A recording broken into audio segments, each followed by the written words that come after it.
Hello everyone, in today's video I'm going to show you how to download Exness on your laptop. So first thing, open your browser and search for Exness, then open the first official website. From there, if you have an account, you just need to sign in. If you don't have an account, you just need to register and create an account. In my case, I have already an account, so I will sign in. So you can sign in with your email and password or using Google. I will be using Google.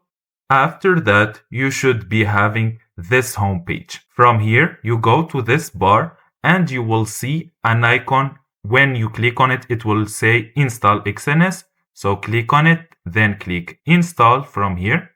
Then as you can see now, we have an Exness extension downloaded in our laptop.